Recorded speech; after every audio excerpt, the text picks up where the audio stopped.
छछनाई के उड़ जइबू ये मैना हमरो करे छछनाई के उड़ जइबू ये मैना।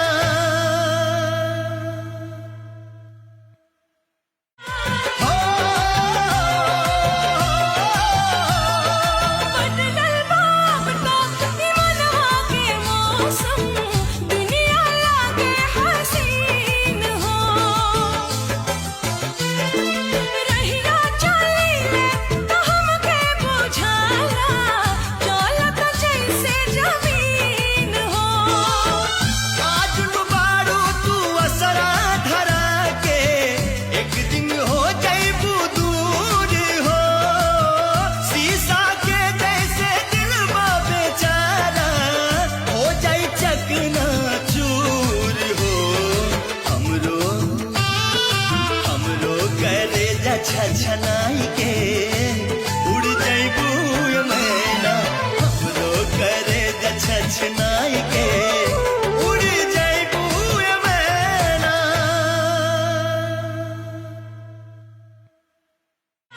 हो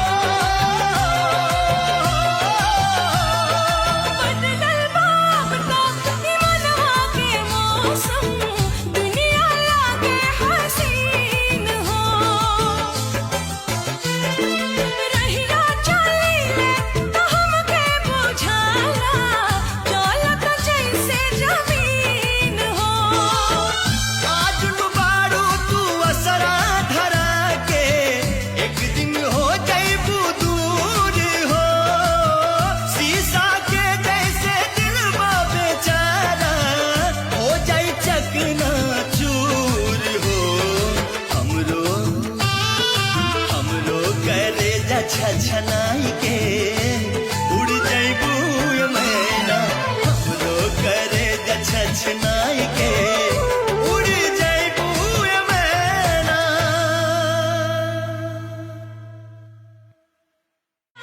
हो बदलल बाबता दीवानवा के मौसम दुनिया लागे हसीन हो रहिया चलीले तो हमके बुझाला चलत जैसे जमीन हो। आज बारू तू असरा धरा के एक दिन हो जइबू दूर हो शीशा के जैसे दिल बेचारा हो जाई चकना चूर हो। हमरो करे छछनाई के उड़ जइबू ये मैना हमरो करे छछनाई के उड़ जइबू ये मैना।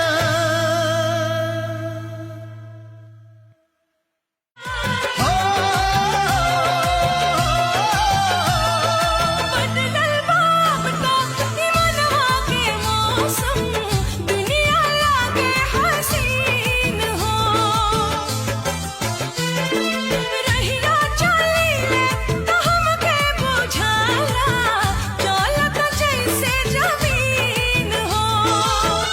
आज बारू तू असरा धरा के एक दिन हो जइबू दूर हो शीशा के जैसे दिल बेचारा हो जाई चकना चूर हो। हमरो करे छछनाई के उड़ जइबू ये मैना हमरो करे छछनाई के उड़ जइबू ये मैना।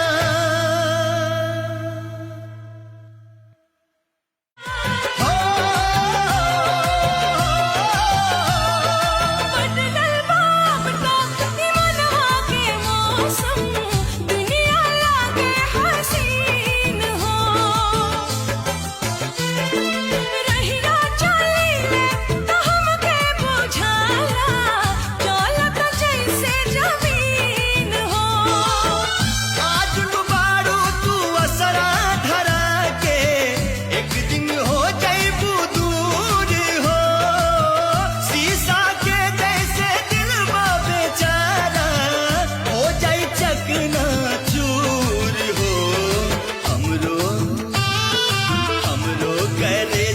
छछनाई